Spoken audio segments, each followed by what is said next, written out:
Les extincteurs. Que ce soit à la maison, au travail ou dans des lieux publics. Vous avez sans doute déjà aperçu des extincteurs. Ces appareils permettent de projeter un agent d'extinction sur un feu grâce à une pression interne générée par un gaz sous pression, par la libération de la pression à l'intérieur de l'appareil ou par l'action d'une pompe. Mais en cas d'urgence, seriez-vous capable d'utiliser un extincteur? Voici une mise en situation. Nous sommes l'hiver. Vous effectuez une tâche de déchargement de boîtes d'une palette dans un entrepôt de marchandises. Ces derniers temps, le volume de marchandises est élevé et les radiateurs fonctionnent à grande puissance pour garder l'air ambiant à une température confortable puisque les portes s'ouvrent fréquemment. Par mégarde, des palettes de marchandises ont été placées trop près des radiateurs se trouvant près du plancher. Quelque temps après le début de vos tâches, vous sentez une légère odeur de fumée dans l'air. Vous remarquez aussi que l'air semble plus opaque qu'à l'habitude. Vous vous arrêtez pour identifier la source de cette fumée naissante. Rapidement, vous constatez la source de ce dégagement, des boîtes ont surchauffé et il y a maintenant un feu naissant dans l'entrepôt. Dans cette situation, quels seraient les bons gestes à poser? Prenons un petit moment pour revoir les notions entourant le fonctionnement du feu, les types de feu et les types d'extincteurs appropriés. Nous reviendrons à notre situation de départ lorsque ces différents éléments auront été couverts. Le fonctionnement du feu. En soi, le feu est l'expression d'une réaction chimique qui produit des flammes, soit de la chaleur et de la lumière. On appelle cette réaction une combustion. Cette réaction est illustrée par un diagramme appelé le triangle du feu. La réaction chimique ne peut se produire qu'en présence de trois éléments. Un combustible, par exemple, le papier, le bois, l'essence. Un comburant, par exemple, l'oxygène. Une source d'énergie, par exemple, une étincelle, une source de chaleur. Lors du phénomène de combustion, les molécules du combustible se décomposent formant une réaction en chaîne. Lorsque le feu est déclenché, la réaction exothermique alimente le feu en source d'énergie, et ce dernier perdure jusqu'à ce qu'un des éléments soit épuisé. Si les conditions ne sont pas réunies, le feu ne pourra pas subsister. Les types de feu.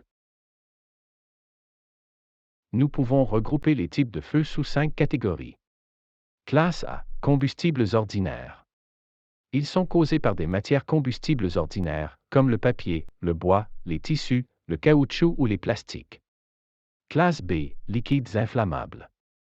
Ils sont causés par des liquides inflammables comme de l'essence, des solvants, des peintures ou des vernis. Classe C, origine électrique. Ils se déclenchent à proximité d'appareils électriques sous tension, télévision, cuisinière, panneaux ou moteurs électriques, transformateurs, radios, etc. Classe D, métaux combustibles.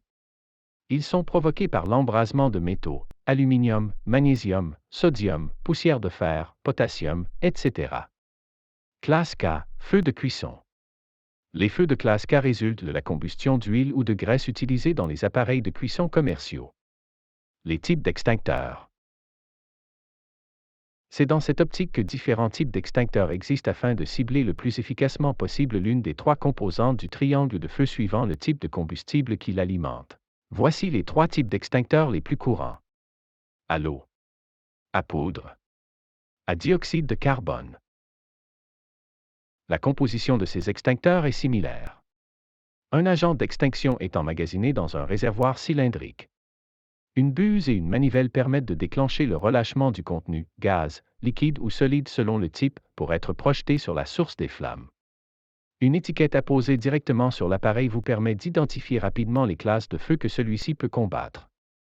Si le mauvais agent d'extinction est utilisé, cela pourrait avoir l'effet d'augmenter l'intensité du brasier ou pourrait mettre son utilisateur en danger. C'est le cas notamment des feux électriques. Si de l'eau est employée, l'utilisateur se met à risque d'être électrocuté. Maintenant que vous en savez un peu plus sur les extincteurs, revenons à notre situation de départ. Avant de vous précipiter sur l'extincteur le plus proche, vous devriez vous assurer que les lieux ont été évacués et que le feu peut être éteint avec un extincteur. Vous assurer que les services d'urgence ont été contactés. Vous assurer qu'une sortie de secours est disponible derrière vous. Si vous pensez être en mesure d'éteindre les flammes, voici les étapes à suivre lors de l'utilisation d'un extincteur. 1. Vérifiez que l'extincteur est du bon type pour éteindre le feu, A, B, C ou autre. 2. Retirer l'extincteur de son support par sa poignée et se placer le plus possible entre le feu et une sortie. 3. S'approcher à environ 2 ou 3 mètres, 7 à 10 pieds, du feu ou le plus près possible pour éviter un risque de brûlure. 4. Dégager la goupille de sécurité. 5. Orienter l'embout de l'extincteur vers la base des flammes et appuyer à fond sur la gâchette ou le levier de déclenchement. 6. Faire des mouvements de va-et-vient à la base des flammes pour couvrir la largeur du feu. Une fois le feu éteint, vous devez rester sur place quelque temps pour vous assurer que le feu ne reprenne pas.